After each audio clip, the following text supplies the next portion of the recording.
Como vocês sabem, o canal Que Diz a Física, ele é voltado à física espacial e são esses os conteúdos que eu tenho trazido aqui para vocês.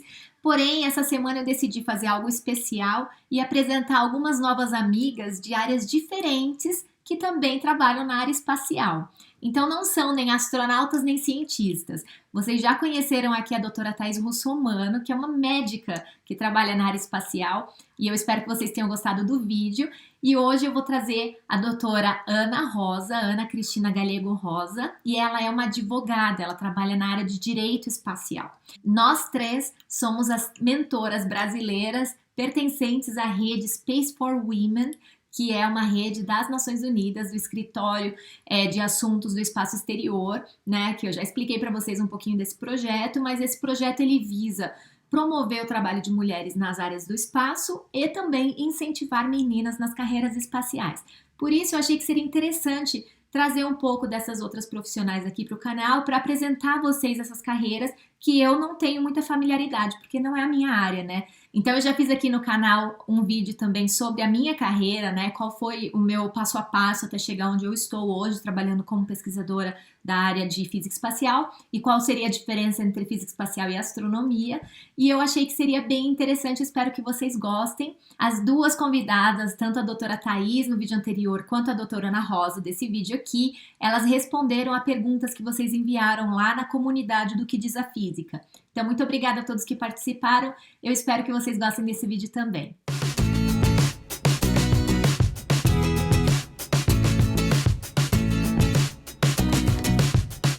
Então, eu vou apresentar a vocês agora a Ana Cristina Galego Rosa. Ela é advogada, veio lá do estado de São Paulo. Ela tem especialização em Direito Internacional e Comércio Internacional e tem mestrado em Direito Aéreo e Espacial.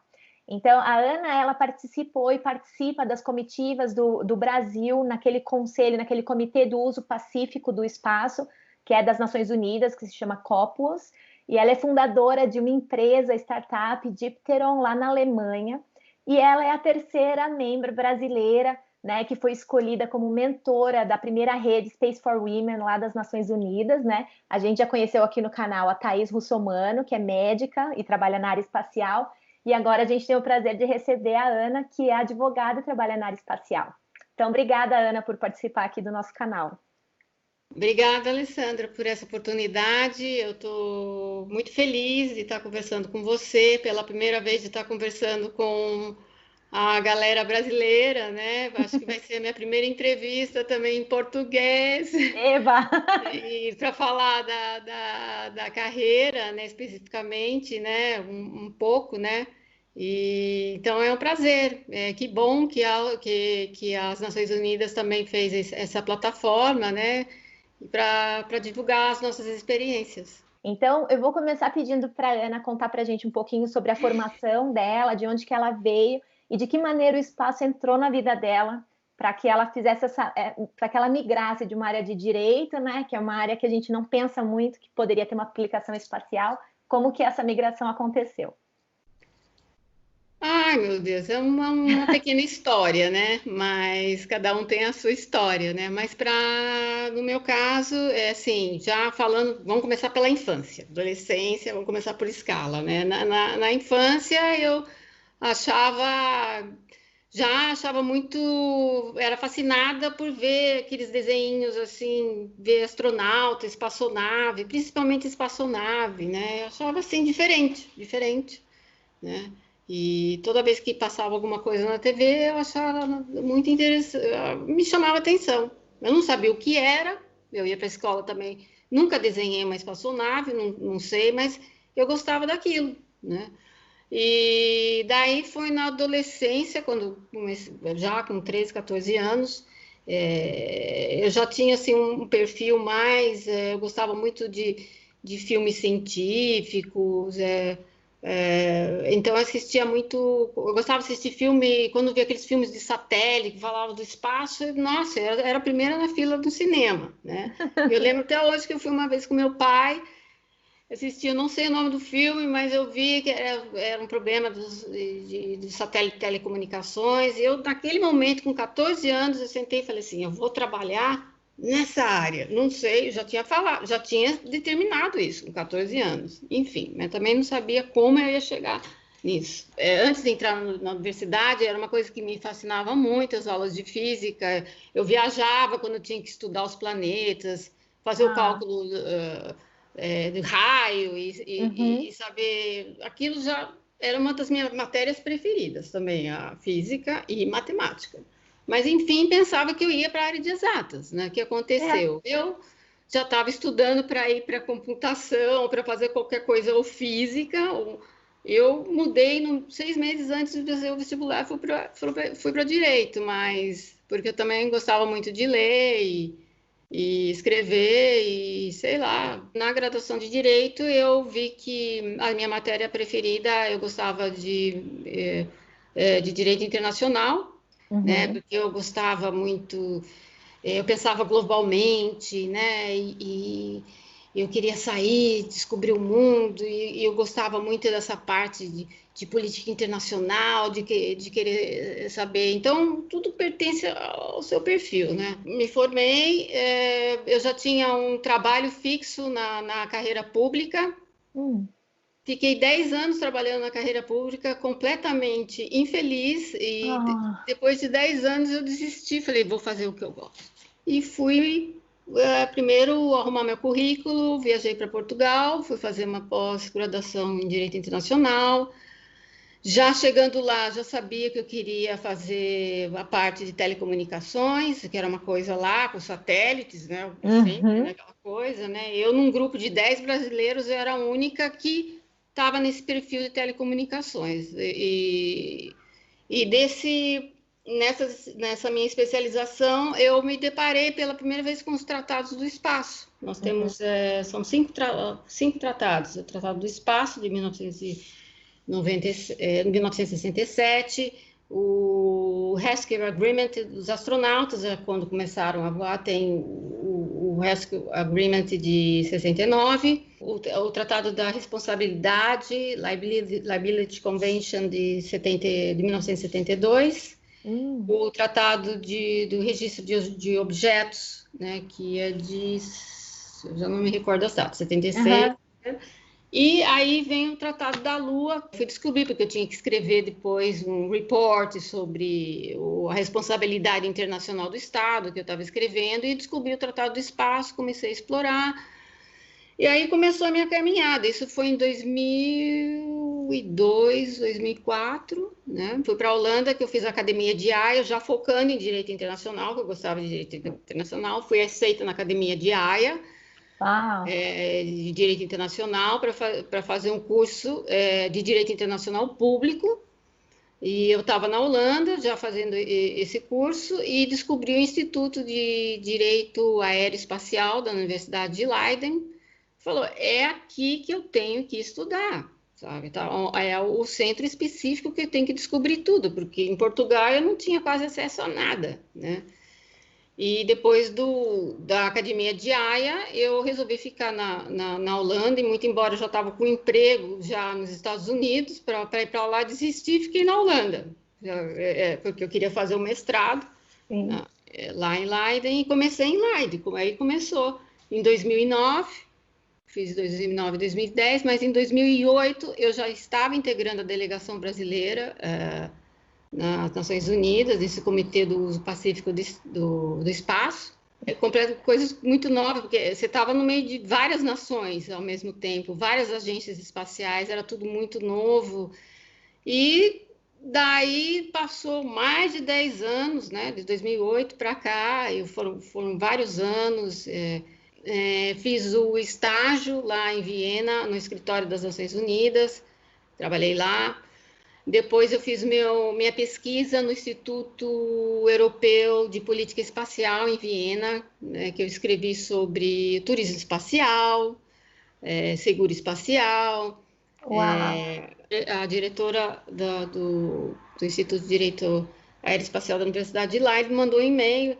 Olha, estamos procurando candidatos, a Agência Espacial Europeia está procurando candidatos para a International Space University, que é um curso de verão que tinha. Eu falei, Uhum. mas Era muito caro na época. Mas ela falou, Ana, vamos fazer aí, tentar sponsor, né? E eu Aham. consegui tudo na época e fui. Foi mais um impacto na minha vida, porque eu aprendi também que o espaço ele funciona muito interdisciplinarmente, com as Sim. várias disciplinas em conjunto, né? O direito, a medicina.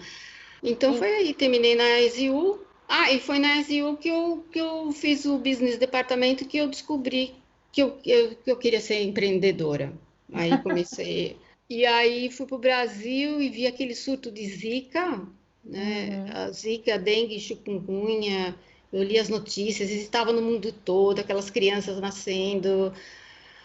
Eu falei, gente, meu Deus, eu tinha acabado de vir da SU, falei, o que as aplicações de satélites poderiam ajudar nesse aspecto na área da saúde? Eu comecei a ler e comecei a pesquisar e vi que a aplicação de sensoramento remoto, né, para mosquito poderia ajudar a localizar os habitats desses mosquitos. Eu Olha que contactei incrível. alguns professores e eu comecei numa competição na Holanda e já ganhei 4. Olha que legal. Que orgulho E, pra gente, né? e depois disso, né, aí começou a carreira em paralelo de empresária, né, e agora incubei na Agência Espacial Europeia.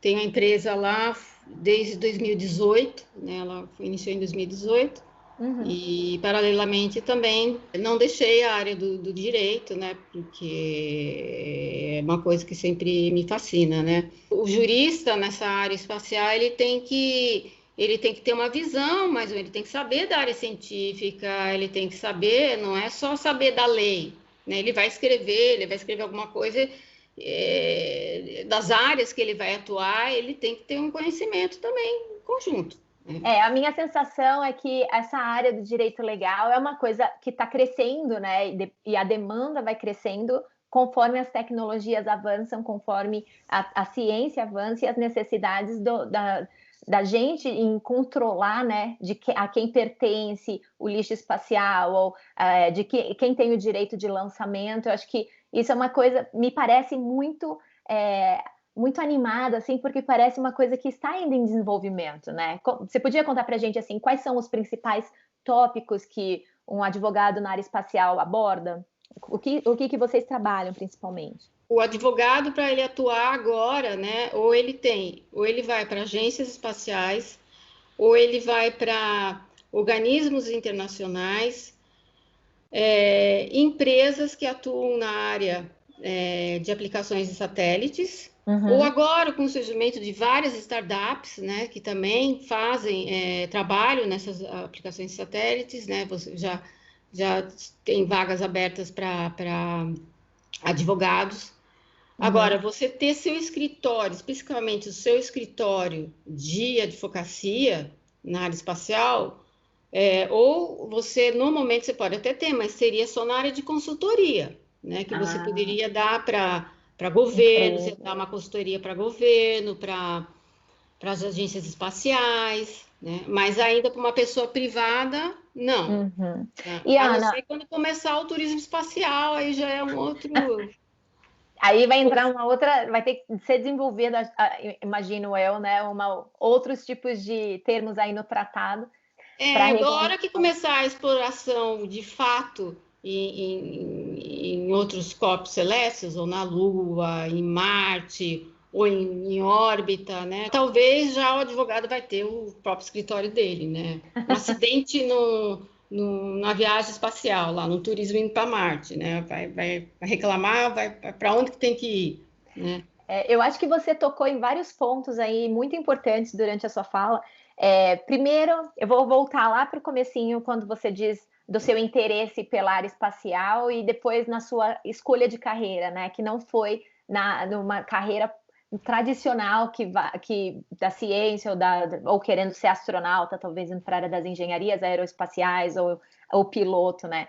Eu Hum. acho que ali isso já talvez demonstre a falta de representatividade para o aluno, né? Assim, por isso que eu acho que é importante a gente estar aqui e eu estar aqui usando o canal para apresentar você e a Thaís, né, que trabalham na área espacial em carreiras diferentes da minha, que é cientista, e porque os alunos, os estudantes, eles precisam ver um profissional lá trabalhando para imaginar que ele quer trabalhar ali, né? Então, eu acho o papel da escola importantíssimo. Agora, eu pergunto, nessa época, desde a infância, se eu tive alguma apresentação de algum profissional, alguma aula sobre planetas, ou que instigasse as crianças, entendeu? A criança que já tem esse perfil, assim, vai ficar fascinada e vai focar naquilo, né? Eu já tinha um extra que era meu, né? Mas não é dizer que outras crianças daquela sala podem descobrir naquele momento. Exato. Né? E você citou a questão do filme que você assistiu com seu pai, né? Que Sim. despertou o teu interesse em trabalhar com alguma coisa com satélites e tal. E para mim também, a minha escolha de carreira foi dependente de um filme que eu assisti e que eu vi uma cientista trabalhando no filme, que foi o filme Contato. Então, eu acho a importância de realmente da criança ou do adolescente conseguir se ver na área, né? Então, hoje em dia existem vários projetos, né? Muito mais do que haviam na minha área, na minha época, na sua época, né? Que não havia essa discussão sobre o espaço no ensino fundamental e médio, né? Hoje em dia a gente tem muitos projetos e eu fico feliz que isso esteja mudando. Eu acho lindo o seu projeto, Alessandra. Eu acho que você tem que levar para as escolas. Pois é.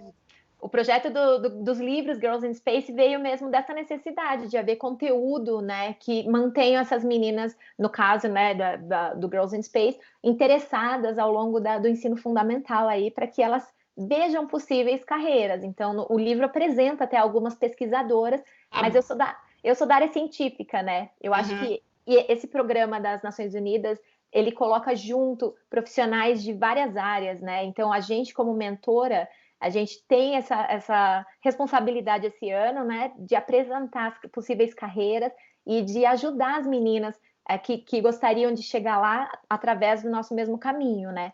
Então, você já falou aqui também, achei muito importante, e eu vou dar uma ressaltada na tua fala, o caminho que foi tão longo, né, para que você hoje conseguisse chegar e atuar e ter hoje, até desenvolver uma empresa. No meu caso, eu não tive nada me guiando, assim, que eu fui porque eu queria, fui na luta, né? Eu acho, e isso que eu falei para a Thaís também, assim, a nossa geração de mulheres que já estão na área, a gente tem essa dificuldade de ter a responsabilidade de abrir o caminho, né? Então, você foi ali, através do seu próprio faro e das oportunidades que foram se abrindo, você conseguiu traçar esse caminho, então hoje fica mais fácil para uma menina que hoje está lá começando o curso de Direito, né, e que tenha esse interesse, sempre teve e não sabe bem como juntar a paixão com a profissão que ela escolheu, né, e isso sim é uma carreira, né, é importante mostrar que a gente ter um trabalho é uma coisa para pagar a conta, agora uma carreira é uma coisa que realmente tira o sono, a gente tem paixão, né.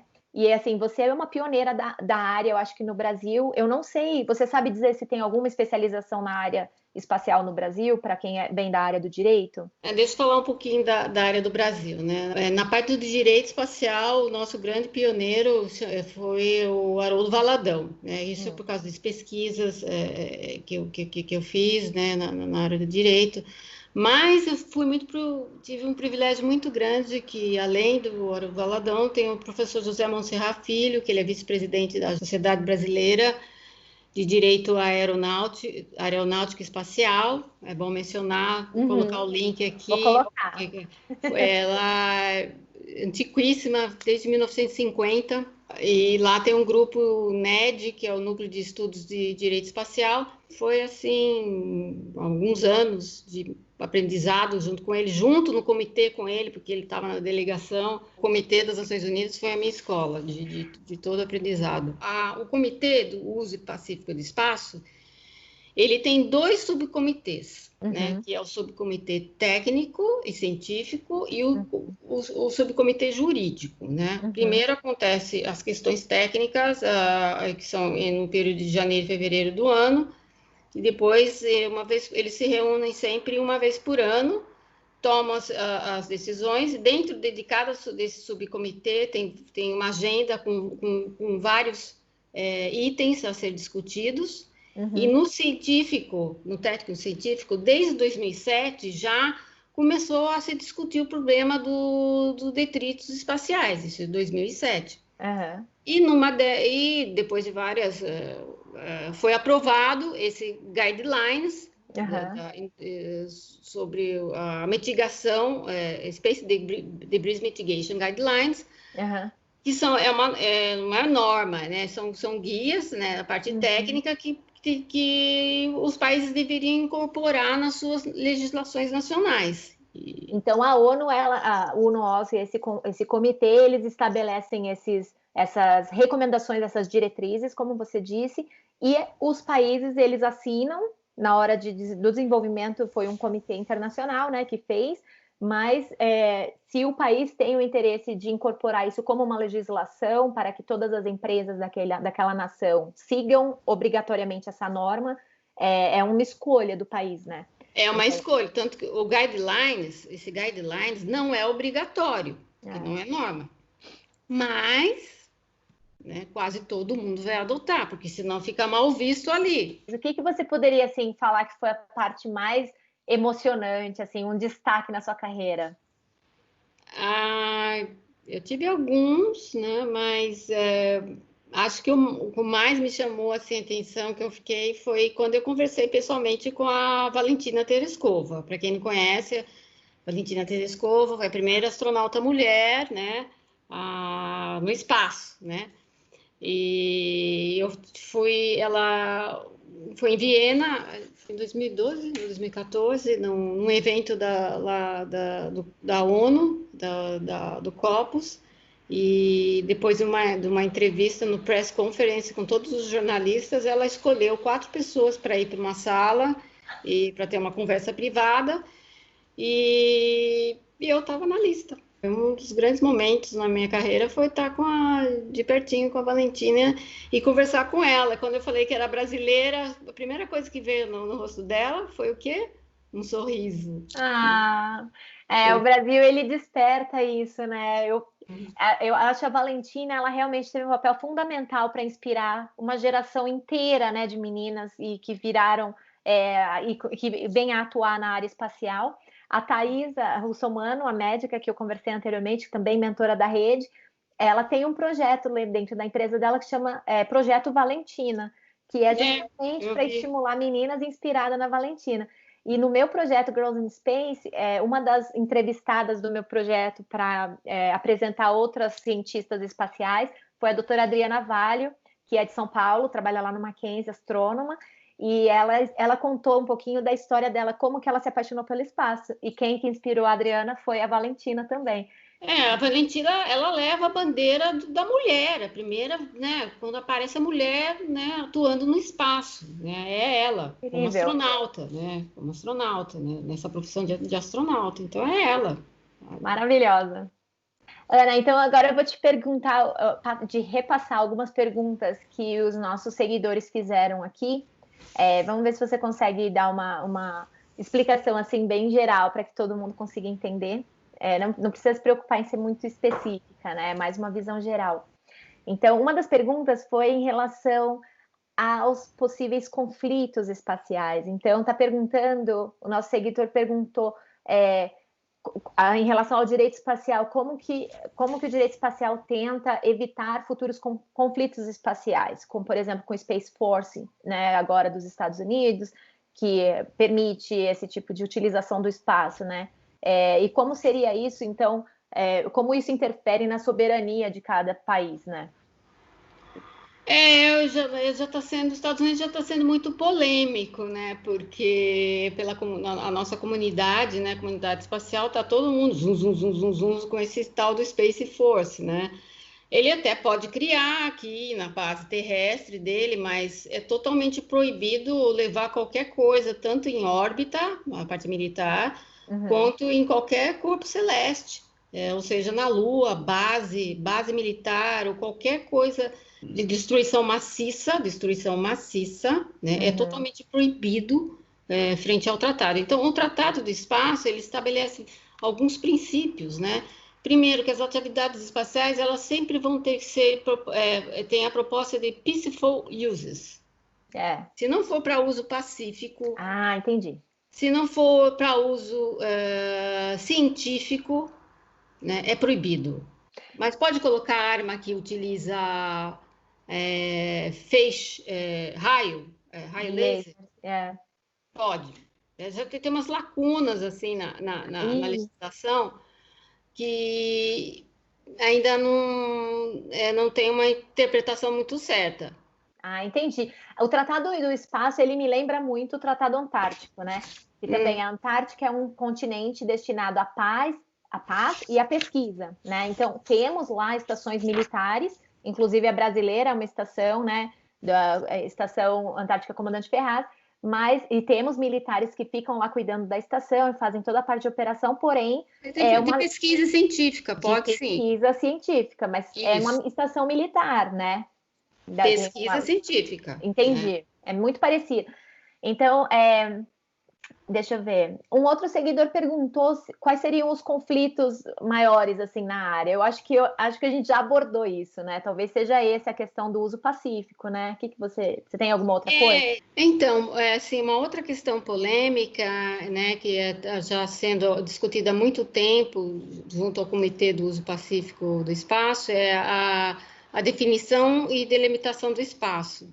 Porque o espaço aéreo, então, tem uma outra responsabilidade do país. Porque, assim, se você delimitando o espaço aéreo, ele tem a soberania. No direito aéreo, existe a soberania.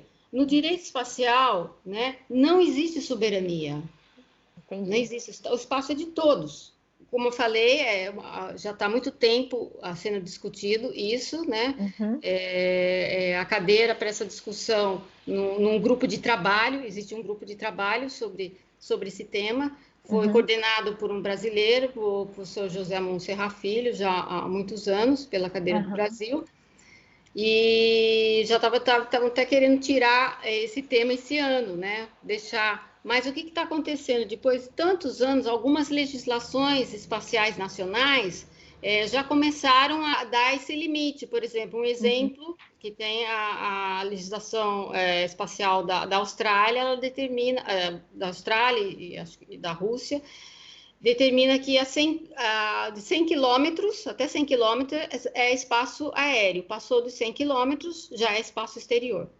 Né? Então, o que está acontecendo? No plano internacional não existe essa delimitação, mas as legislações nacionais já estão implementando algumas, e eu aconselho muito, né, um tema muito importante, inclusive, como eu já citei, o professor Olavo Bittencourt, foi inclusive tema do doutorado dele na USP, sobre a definição e delimitação do espaço.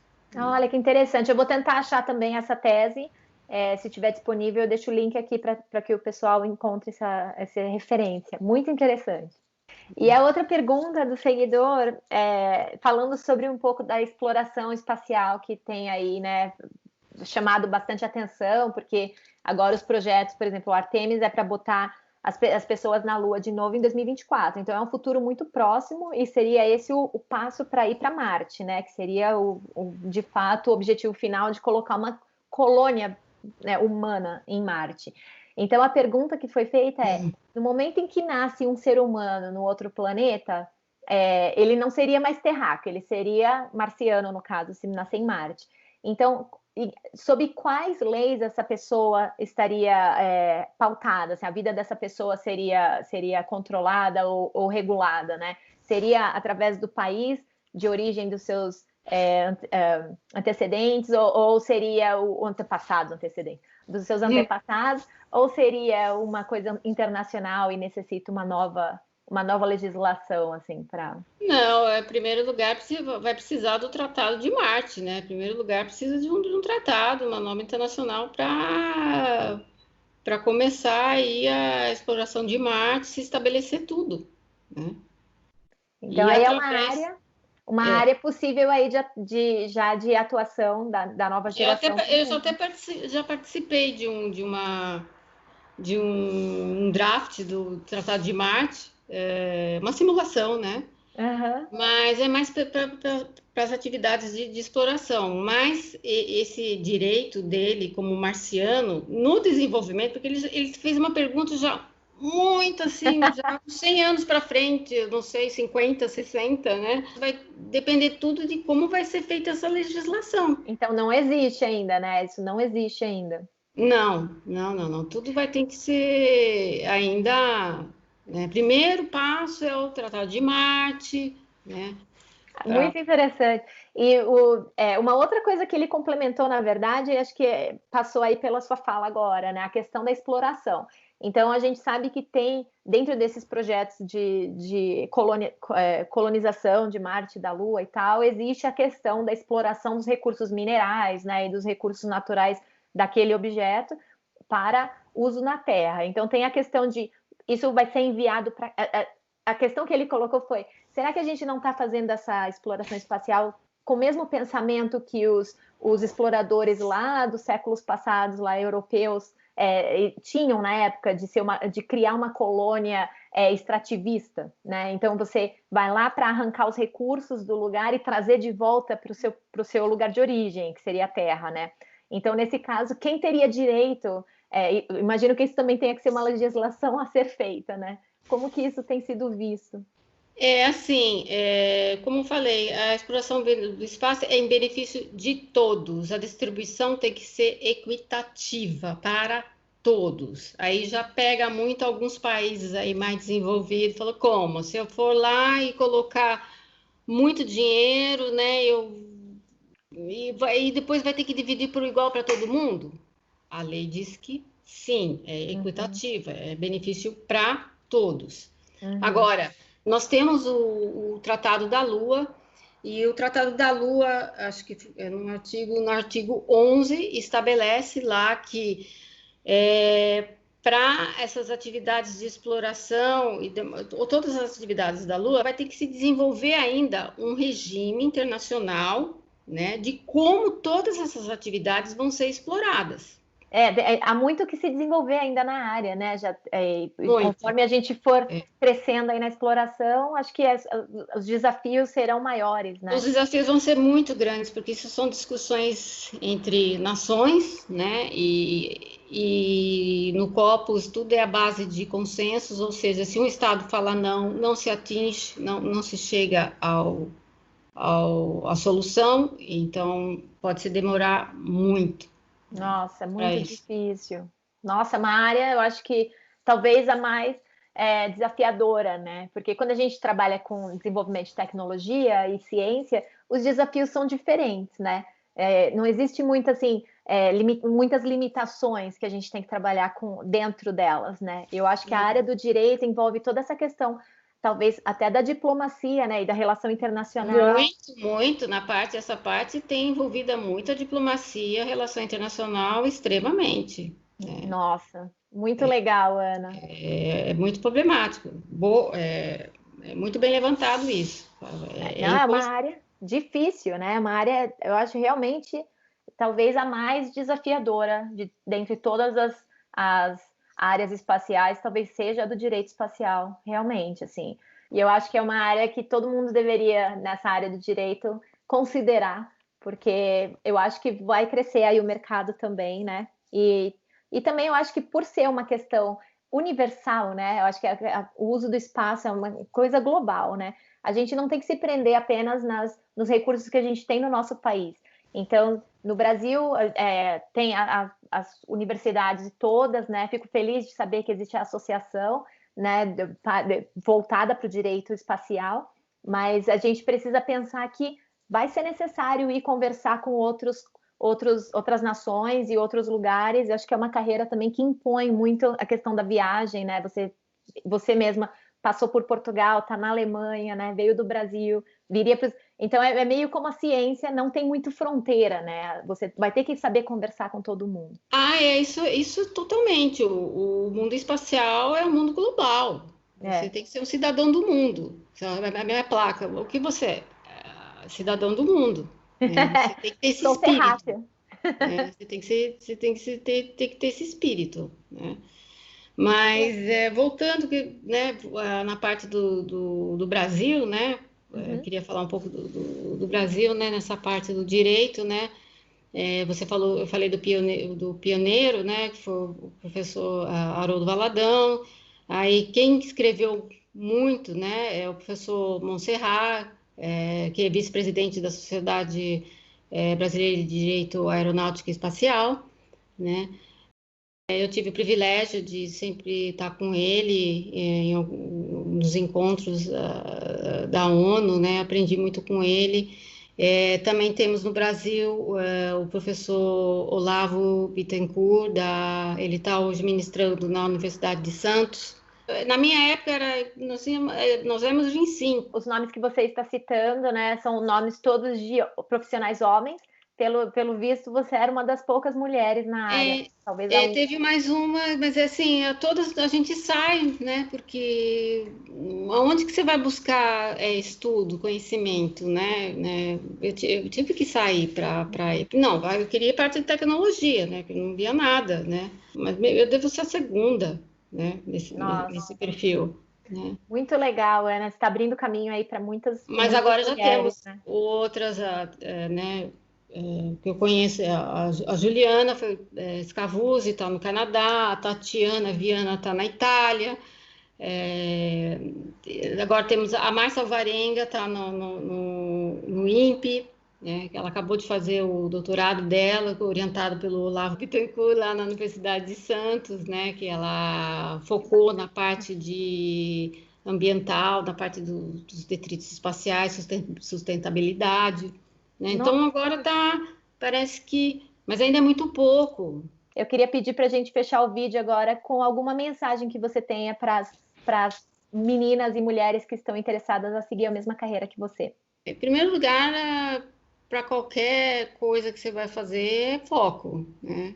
Persistir, não desistir, ter conhecimento também da parte científica, junto, né, da sua parte do direito, né? Já na graduação, eu tenho já tentar a especialização, focar no direito internacional, porque o advogado nessa área espacial ele tem que ter uma boa base de direito internacional, né? Principalmente na parte de direito, no ramo do direito internacional público, porque muitas lacunas na parte de direito espacial, a gente utiliza conseguimos fazer interpretação com outros tratados. O jurista na área espacial ele tem que ter uma base muito boa na parte de direito internacional e não ter medo. Né? É uma área nova de qualquer maneira, então é muito interessante fazer parte da construção de todos esses tratados e legislações, né? Muito legal. Inclusive, como você falou, o jurista ele também tem que ter um perfil assim muito diplomático, político, né? Então são várias características que você tem que começar a moldar, né? E aquelas que, lógico, já pertencem em você, né? Um perfil, né, científico, querer conhecer outras nações, coisas novas, né? Porque o mundo espacial ele é totalmente global. Muito legal. Eu acho que realmente junta muitas disciplinas, né, nessa área. A gente não pode se fechar em caixinhas.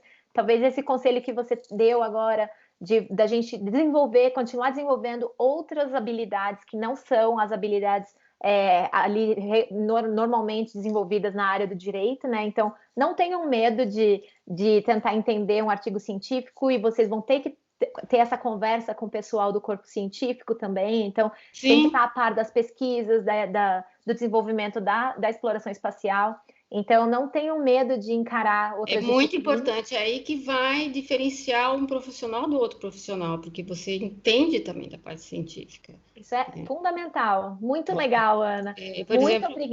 Muito obrigada por todo o seu conhecimento aqui compartilhado com a gente. E eu espero que a gente fique em contato, quem sabe a gente consiga fazer aí uma conversa, nós três, as três mentoras, trazendo aí uma perspectiva das diferentes áreas sobre um tema central. E a gente vai ficar em contato, e eu vou deixar aqui os links também para a Ana, né, na plataforma do Space for Women. Quem quiser entrar em contato também, ela está lá como inspiração para ajudar todas vocês a seguirem nessa carreira. Obrigada, Ana. Obrigada a você.